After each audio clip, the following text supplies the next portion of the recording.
Yo.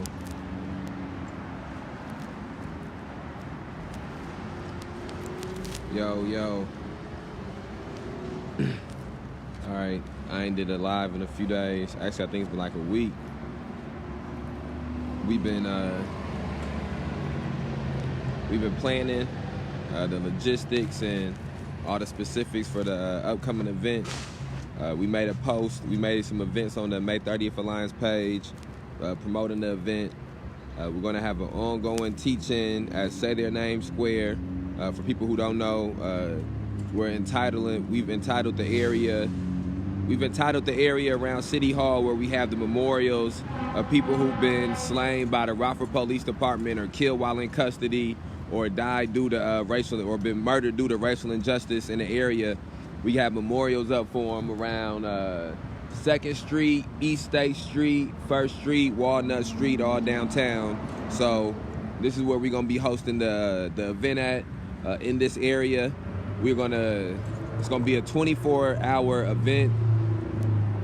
The concept of the event, the overall idea of the event is that starting April 1st, every week we'll have an overall theme or an overall concept. The first week will be police. The first week will be police. It's loud out here. Hold on. Let this bus go by.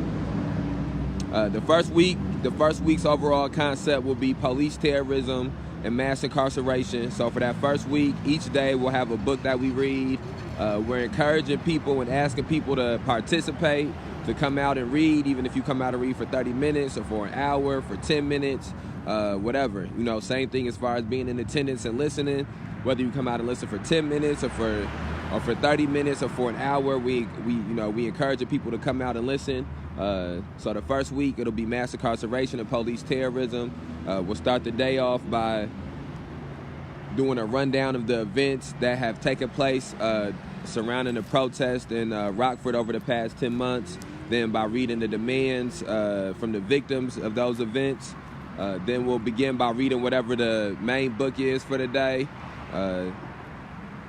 Throughout the morning and afternoon, as we read through the book, we'll have live streams on YouTube, on Twitter, on Facebook, and on Instagram all going. So that way people who cannot be in person can, still watch via social media. One of the things that we want to make sure that we're doing too is that we want people to use cross-references. We're not trying to train people into just regurgitating stats or regurgitating sentences or regurgitating quotes. We want to be able to, as we going through and reading through this literature, we want people to be able to correlate it back to what's going on in Rockford, back to what's going on in Winnebago County, back to what's going on in their everyday lives and into the everyday lives of people that they know and that they care about. So during the evenings, we're going to have group conversations. We're encouraging as many people to come out as possible. We're going to try to do those around 5 o'clock, past work hours, every day. Again, this is going to be something that we do on a daily basis, so it'll be a new book every day. That's again, these are tentative plans. We're going to be fluid, but the plan is to have a new book every day. For that one book to be to have the overall theme for the day, and then we have conversations in the evening, whether the book is finished at that point or not, about what the themes in the book and the concepts in the book, and how those things relate to the issues that's going on in Rockford and to the things that we've experienced in Rockford, not just over the last 10 months while the demonstrations and protests have been going on, but over the last 10 years and 10 decades. And so the first week's overall theme will be police terrorism and mass incarceration. The second week's overall theme will be racial injustice. The third week's overall theme will be protest, demonstrations, and organizations and organizing.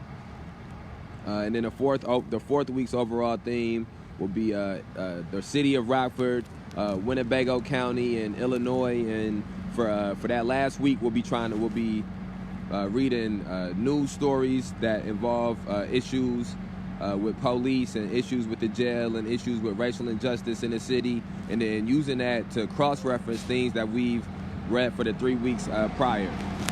So that way, again, we can be reviewing the information that we've already taken in, and we can also be cross-referencing it to the issues that we're dealing with.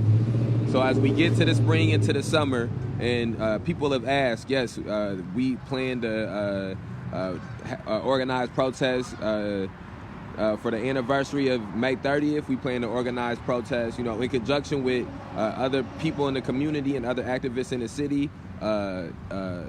Protest around City Market again. Protest around the 4th of July again. Protest around any events that this city hosts, in which people are going to be out and people are going to be, for lack of a better term, putting their head in the sand about the issues that still constantly face this city. If we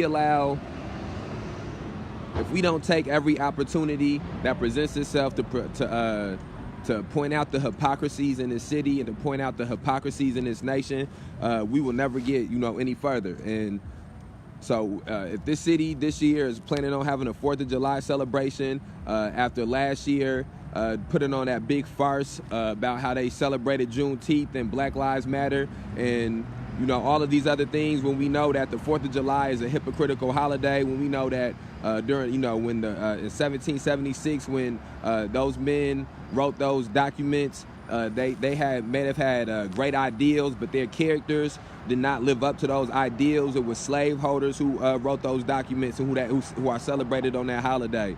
It's misogynistic men and homophobic, transphobic men and that are celebrated on that holiday. That holiday is the independence of straight, white, Christian men. That's whose independence was written into those documents. And so every time that is celebrated, either we are in a place in which we are condoning, let these cars go by. Either we're in a place in which we're condoning those men by celebrating this holiday that, is for them. This holiday is for them. It's a school. I go through this almost regularly when I do lives, and this is one of the reasons for the education that we're attempting to do in April. But it shouldn't be no school named Thomas Jefferson nowhere in America. It shouldn't be no schools named after Abraham Lincoln nowhere in America. These men were endorsers of slavery. These men were endorsers of colonialism. And as long as we keep on sending, hey, what's up?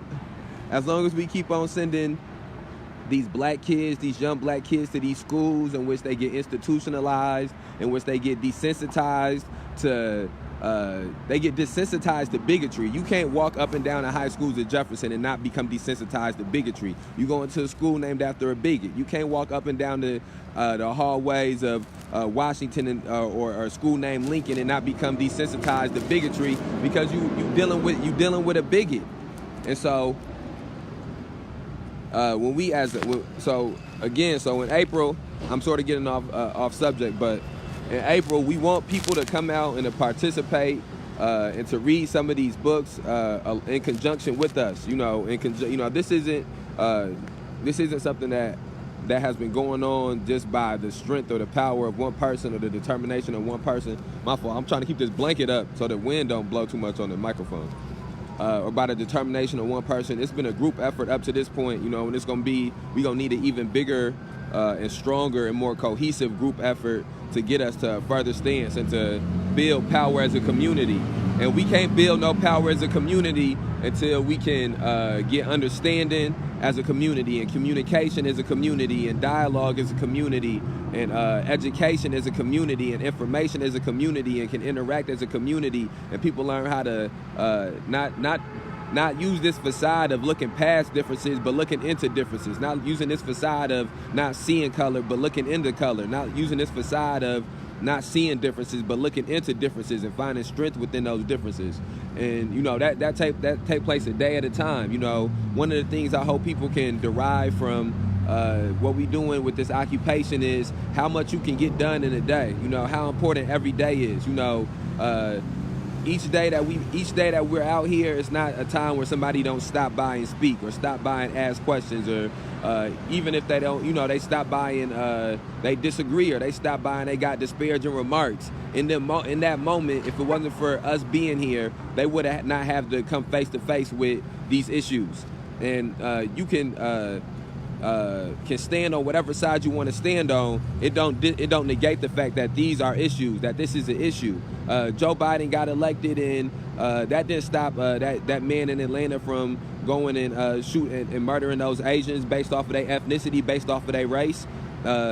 Joe Biden got elected, and that didn't stop those white nationalists and those racist white men from trying to have an insurrection and raiding the Capitol. No, it ain't stopped the young man Denzel from getting beat by the Rockford Police Department. So we can no longer just allow the institutions in which are oppressing us to lay down the grounds in which we battle against that oppression, to lay down the grounds in which we battle against that exploitation, and lay down the grounds in which we wage battle to try to get liberation from some of these issues. And so vote, alderman vote is gonna come up in April. The mayor's running unopposed. So here we are again in 2021, where the issues of police brutality have not got no better. The issues of racism in this city, specifically in this city, not in some fairy tale land or off somewhere on the moon or in Birmingham, but in Rockford, Illinois, have not got no better.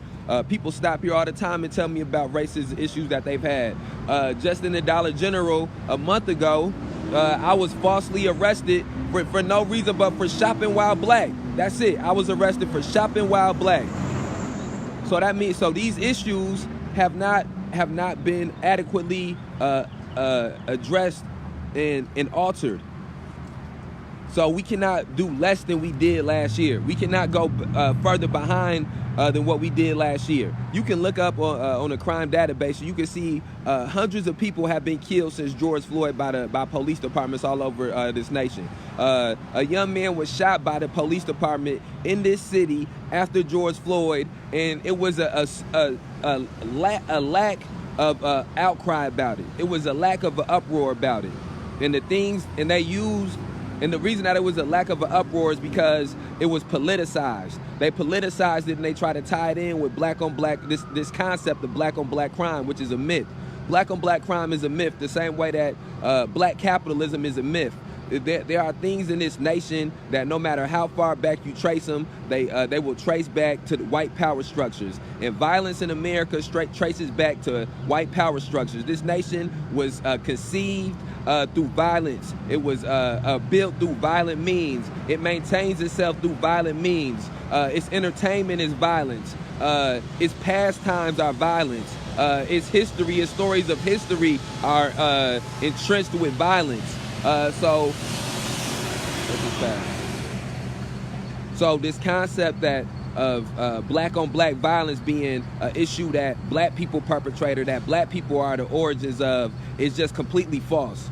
You can look back in the 60s and see the lengths and the extremes that this government went to try to topple black organizations and black movements. The high extremes that they went to topple those things, and then you can see the lack of those extremes that they went to when they was pushing, when they did the opposite by pushing drugs in the neighborhoods and pushing guns in the neighborhoods. So I say all those things to say we have to have a higher standard of education around these political issues in the city, so that way we can't be so certain things cannot be politicized. So when a young 3-year-old when a 3-year-old is shot in Rockford, it cannot be politicized. So when a mass shooting happens in Rockford, it cannot be politicized.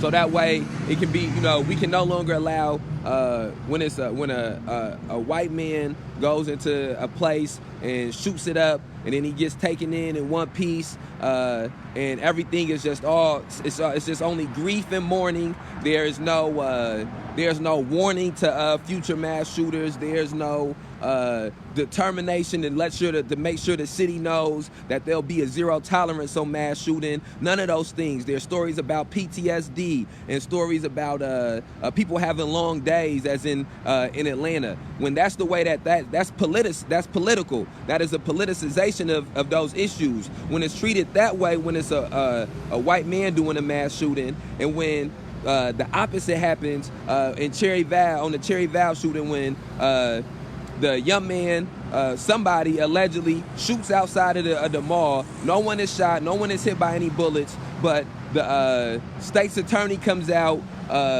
with press conferences in which he's standing up there like Bull Connor, or standing up there like Richard Nixon, and declaring that they will catch anybody who does any type of shootings at the mall, and how it'll be a zero tolerance policy for these shootings at the mall. And they try to use and make an example out of this man for the shooting at the mall, in which no one was injured, in which nobody was hurt, no one was killed. And again, this is not me condoning shooting. This is me saying that everything that happens on a day-to-day basis has political overtones and undertones to it. And if we do not become more educated and more learned about some of these issues, we will continue to be in a cycle where this murders happen on the same blocks, in the same communities, generation after generation, where father, son, and grandfather get arrested by father, son, and grandfather police officers and spend time in jail for whatever the state or whatever the nation decides is illegal at that point in time in history.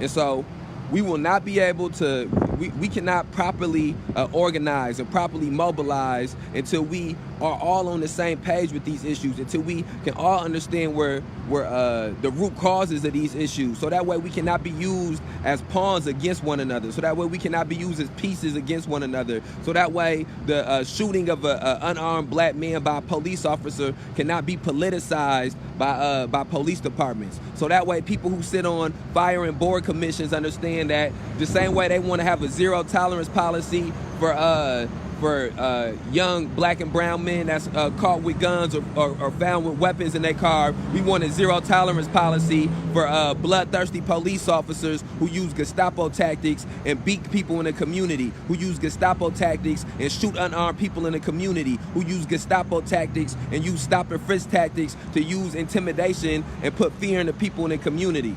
We have to do those same things. We have to pit power against power.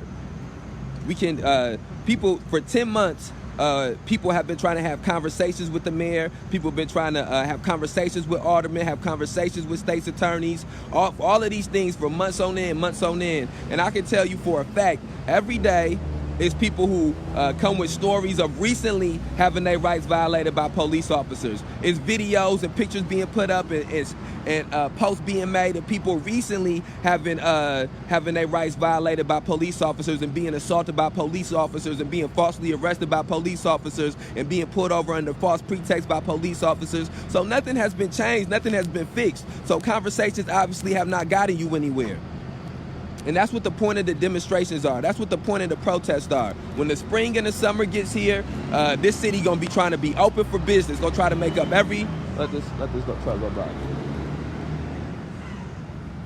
When the spring and the summer get here, Rockford and Winnebago County gonna be open for business. Gonna be trying to make every penny, dime, and nickel that they can get from the pandemic that they lost over on last time. They're going to be trying to pack City Market, trying to pack Food Truck Tuesdays, trying to pack 4th of July and pack Memorial Day parades and pack any events that they can do downtown to try to generate some type of revenue. Meanwhile, they constantly are depriving specific communities of resources, depriving specific communities of fathers, and depriving specific communities of brothers and sisters and leaders.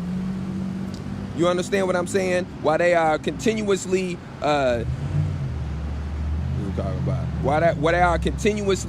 allowing police officers to perpetrate Gestapo tactics right across the river, miles away. This is not happening in Minneapolis or in Compton or in Mobile, Alabama, or somewhere in Texas. This is happening in this city on a regular basis. And so in April, we want people to come to the teach-in. again, it's going to be April 1st through April 30th. Every week we'll have an overall theme. Every day we'll have an overall book that we reading. I want to encourage, on Saturdays and Sundays from 9 a.m. to noon, we'll have breakfast. I want to encourage people to, we're going to do it in donuts, the form of donuts. We want to encourage people to come out and to participate in reading. We want to encourage people to purchase books that we read, even if you can't read along on the days that we read them. We want people to bring children, to bring their family out. And again, I want people to come out and to see these memorials and to walk this area. The snow has melted. It's warmer out. Ignorance is not something that people can claim in this area and in this city no more. If you gonna come down, people gonna come downtown to have drinks. People came all up and down this street celebrating St. Patrick's Day a couple of weeks ago. When they came all up and down these streets celebrating St. Patrick's Day, they had to look at the picture of this young man, Denzel Duvant, who was beat courtesy of tax dollars. Your dollars pay for this. The same way your dollars pay for a shot of Hennessy and for a drink of Corona, it paid for these police officers to beat this young black man. It paid for these police officers to murder these people that's on these poles of these memorials. So we want people to come out and look and see the names and the faces of these people who have been victimized and these families who have been traumatized here in Rockford, Illinois on an annual basis. This is not something that happened isolated 1 year ago or 2 years ago or 3 years ago or 4 years. This goes back 5 years, 10 years, 15 years. And so when people wonder about the extremes or taking extremes to deal with certain situations, I say that moderation has got us to this point. They've learned how to deal with moderation. They've learned how to handle moderation. They've learned how to handle having meetings and being able to calm black people down with a drink of coffee and a picture with the mayor, or a drink of coffee and a check for a nonprofit, or a drink of coffee and a speech, or a drink of coffee and a new job, or a drink of coffee and an invite to a dinner. And so we need a generation of people, and we need a new mindset of people who don't want to have a check from a nonprofit, who don't want no picture with no police officers, who don't want a new job, who don't want a new office, who want liberation, who want police officers who want the money that gets spent on these police officers to tase people that's unarmed, the money that gets spent on these police officers to over-police black neighborhoods, for that money to be pulled from that and them resources to be put towards building up better education for these black people, for these young black men.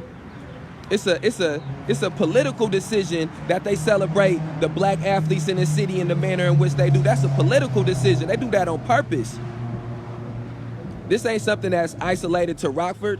Don't nothing happen in Rockford that is not a microcosm of this nation or a microcosm of this country. We can no longer use this mindset of I'm just gonna move somewhere else and not have to and put my head in the sand and not have to deal with what's here or what's there. You're gonna be black wherever we move at. And we gonna need these same concepts wherever we living at and wherever we moving at. Because we gonna have to get to a point, if things gonna ever change, where you do something where if a violation of rights of a black person happened in Mississippi, everybody in the whole nation stop until we get justice for that case. And that's the mindset that we gotta have. And that's the mindset that I understood had to be had on May 30th when I watched the police officers in this city, not in another city, but here beat people and assault people. When I watched the Winnebago County sheriffs, not 10 years ago, not 20 years ago, but last year in 2020, pepper spray people and stomp on people and kick people. And now you look and you see multiple people charges being dropped. There's a video out there that was popular last year of people being beat outside of a car, being beat mercilessly outside of a car, being stumped on, being elbowed. The two young men that happened to, both have had their charges dropped. And all the officers who was involved in that happening, ain't nothing happened to them. They still collecting paychecks. One of them young men lost their job. Them young men have been traumatized. It ain't a check amount, it ain't no money amount, it ain't no dropping charges amount that can fix those things. So it's not no It's not no relenting or letting go or letting something die. We haven't even begun to get no kind of change yet. It's still people who they still picking and choosing who charges that they dropped from protesting last year. Meanwhile, the Illinois is passing police reform bills. You can't pass a police reform bill and then at the same time have counties that's prosecuting the people that told you need change in the police department. You can't admit wrong and then prosecute the people that brought the wrong to your perception, to your awareness, and that's what's happening. And that's what's happening in this nation regularly. It's the reason that this city celebrated James Robinson and Fred VanVleet all through the basketball season on their Facebook page, but Martin Luther King Jr. they passed and they ain't have a peep except to let you know what the trash schedule was like, because they know that they out here persecuting and prosecuting people that's doing the things that Martin Luther King Jr. was out here speaking on doing. And so they politicizing that holiday. They politicized Black History Month when they shared all of those pictures of Tony Turner and 100 Strong. That's a politicization. That's them trying to say, look, black people can't be too upset in this city. We celebrating them. But meanwhile, while they celebrating them, they oppressing the Dana Schultzes that they got going to court on a regular basis. They oppressing multiple black women and black people that they still got going to trial on a regular basis for trying to do nothing but exercise their constitutional and human rights. That's a politicization. That is a politicization. They politicize when they go up there and they have those press conferences and they parade out these crime statistics and they parade out these propaganda tactics to try to get you to think that the issues in the city is all being caused by black people. That's all being caused on the other side of the river. Meanwhile, they don't speak to you about the deprivation of educational resources. They don't speak about those things. Appreciate you, brother. You take it safe out here. We're going to have some stuff out here in April. Come through for me. Appreciate you. They don't speak about those things.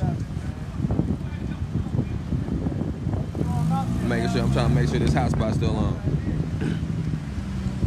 And so we have to build up power. And whether you like it or not, you're not building up power going and voting once every 2 years. You're not building up power going and having no celebrations down at City Hall, at City Market. You're not gonna build up power like that. It's not gonna happen. You're not gonna build up power waiting for them to kill the next black person or to shoot the next black person, or waiting for for videos to come out, or waiting for the perfect victim, or waiting for some type of hero political candidate to come into the area, or to come into the public sphere. It's not gonna happen. And so, education.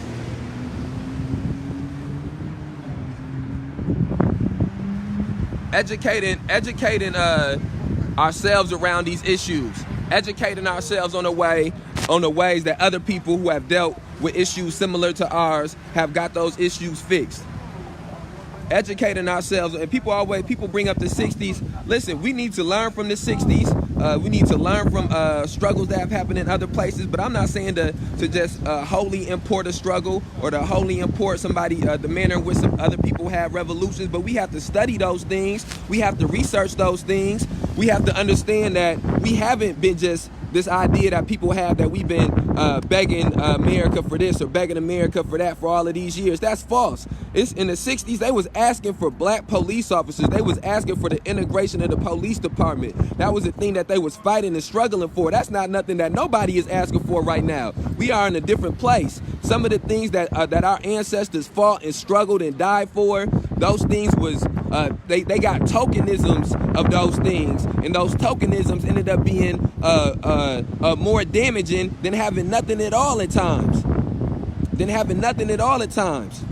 We would be better served in being able to better organize and being able to better understand the issues if they wasn't able to try to push out Carla Reds when they want to justify assaulting black people at protests. We would be better served if after May 30th they couldn't just speed down 5-6 black people and have them stand next to them after those things happen. We'd be better served because then that way we wouldn't have this facade of color being used.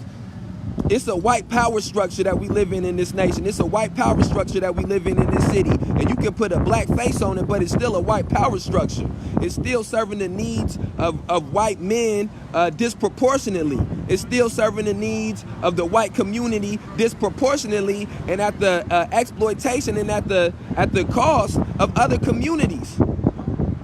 At the cost of other communities.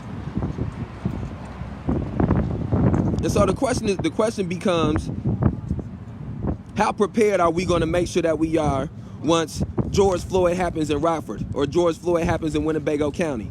How prepared are we going to make sure we are when Trayvon Martin happens in Winnebago County or in Rockford? How prepared are we? Oh, let this car go by. And I'm going to clarify that. Because, let me say, because to me, again, I don't think that we are in a place where we needed to be another person. We got enough people and enough families who have been traumatized and damaged by these issues that what we need to be doing is informing all 140,000 residents of Rockford, and then that over to however many residents in the county, into the names and the situations of all of these people who have already been killed, instead of waiting for somebody else. But the fact of the matter is that certain people will not be awakened until it is somebody else. Certain people will not be up in arms until it is somebody else. Because I have to, it took something to happen for me to be here. I wasn't here when Logan Bell was murdered. I wasn't outside of City Hall. I wasn't outside of City Hall when Michael Sago was murdered. I wasn't outside of City Hall when Mark Barmore was murdered. I wasn't outside of City Hall when Kerry Blake was murdered. I wasn't outside of City Hall when Eddie Patterson was murdered. So I would be hypocritical if I sat here and I said that it shouldn't take another one, because it took another one for me. It's going to always take another one for another set of people. But the question becomes now, for those of us who we don't need another one, what are we going to do to be prepared for when it is another one, to make sure that we are empowered to get some type of justice for that family, to get some type of justice for that victim, to get some type of justice for that for our community, and then to try to get some change from that.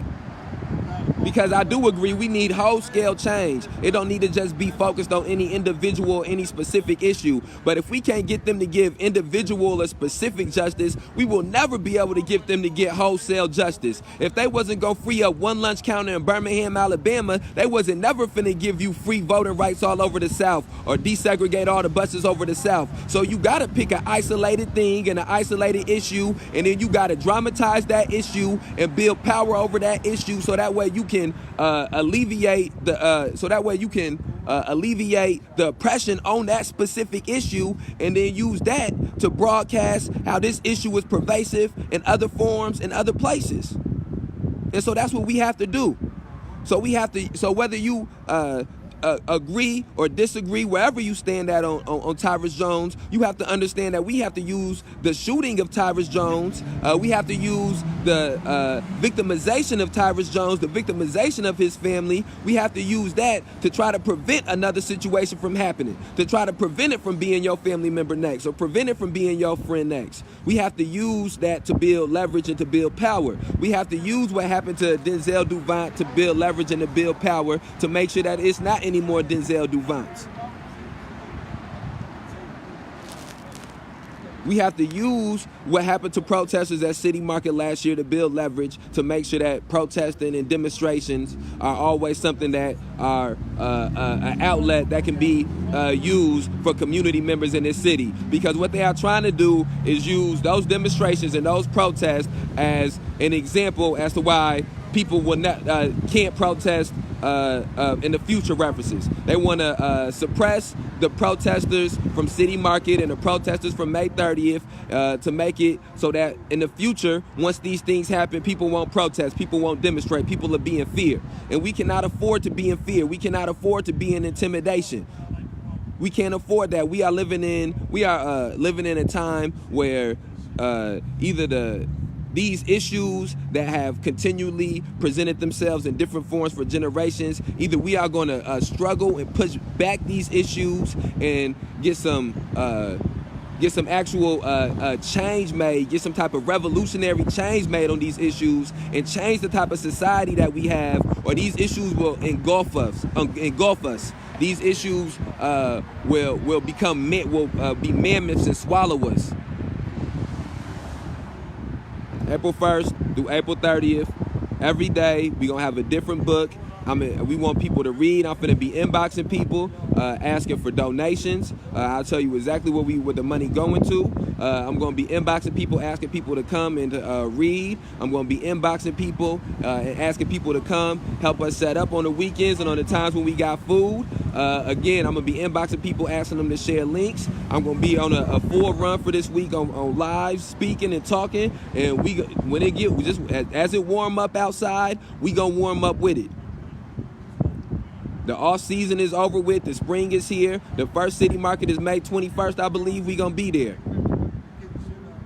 They say they gonna have a parade for the 4th of July. We gonna be there. Our plans is transparent. They having a parade for Memorial Day. We gonna be there. Our plans is transparent.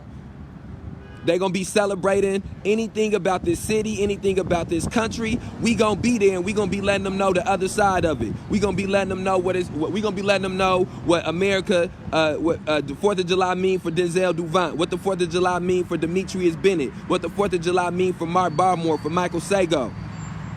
So we gonna be there. Every city market, we gonna be there. We gonna march. And it's incumbent upon us as an organization, but also upon each and every person who watches these things as individual community members to bring a body, to be a body there, to share posts, to donate, to come out, to organize yourself. When other people organize events, we'll be there. We gonna continue the occupation, and we gonna still be there.